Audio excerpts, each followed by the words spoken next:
Well, thank you, Mr. Chairman, and good afternoon, gentlemen. As a gentleman who's spent a summer becoming a Marine at Parris Island, as did my son and my dad who served at Iwo Jima, it's really a great honor to serve on this committee.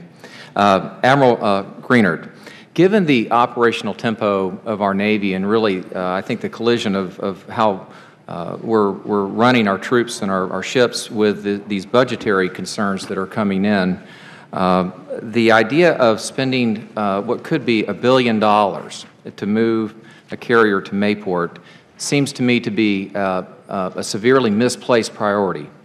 And given the other demands, other things that are lacking, it certainly seems to me that it would be critical and much wiser to invest or reinvest that money in more pressing matters, particularly those that affect readiness. So could you concisely give us, the committee, an update on exactly where we are with the prospect of moving a carrier from Norfolk to Mayport? Thank you very much for the question. We considered that proposal as we considered everything in this budget preparation, and we are convinced that the value, the strategic value of having our carriers dispersed exceeds any risk, if you will, associated to the budget. We stand by the numbers. It's about $580 million cost. We're very comfortable with that number, the cost to move to Mayport. Some of the dredging, some of the early projects, well, really the dredging has gotten started. So we looked again, as I said before, and we stand by that. The risk, when you talk about what are we concerned about in readiness, frankly, more near-term, we're concerned about a continuing resolution because of the risk that places on our readiness ships, $4.5 billion alone to our readiness accounts this year. Admiral, what steps did the Navy take, if any, to examine what could be done in Norfolk to mitigate those risks? I'm convinced, as are some other retired flag officers who I seek counsel from and others, that practical steps could be taken to mitigate that risk and keep the carrier in Norfolk, allowing us to use those funds for more pressing matters. The issue is not necessarily, what isn't the risk in Norfolk, it's the consequences is that we're talking about, to have the consequences of having not having an alternate port in the East Coast, as we have on the West Coast, as we have for East and West Coast for all of our other ship types. The consequences is what is the main issue here, not the risk, if you will, of an event. My time is short. Mr. Secretary, would you address for us are there any other cuts that you are contemplating with respect to JEFCOM?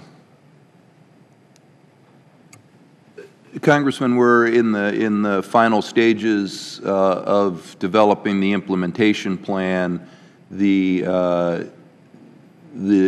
expect that the overall is we've completed that evaluation. You know, the chairman, I think, rightly pointed out the pattern of lack of transparency, and I would certainly appreciate, and I think reasonably expect, as would other committee members, that there would be a proactive effort on the Department to communicate with leadership within the communities, and I would certainly appreciate that going forward. Now, finally, with respect to TRICARE and the prospect of increasing those deductibles, you know, it is widely understood when you enlist in the armed services that you're going to get lifetime health benefits. And I think to raise those premiums or to raise the deductible, I think is a breach of trust with those who have served our country.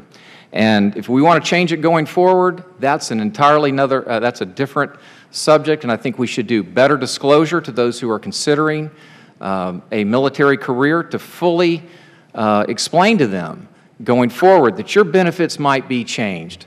But I know every person who is enlisted in the military, they did so and they served believing they would get lifetime care. And I would ask the Department to re-examine that and to set that aside as a possible option to address our fiscal problems. Thank you, Mr. Chairman. Mr. Chairman, if I could just address that last point briefly, please. We are not, Congressman, moving away from the commitment to lifetime care for retirees. The TRICARE proposal simply would lift the freeze, which I don't think was part of the promise, that they would have fees frozen at the 1995 level. We think the fees should essentially rise with inflation so that you should maintain a constant benefit, but that you shouldn't, if you don't rise with inflation, essentially the benefit improves every year. That we don't think that was part of the commitment, so we're trying to put in place some kind of reasonable inflation measure on those fees, and that is just for working age retirees. It would not affect the active duty force at all. Full disclosure from the recruiters, please. Thank you so much, Mr. Chairman. Thank you. Mr. Gibson. Thank you, Chairman.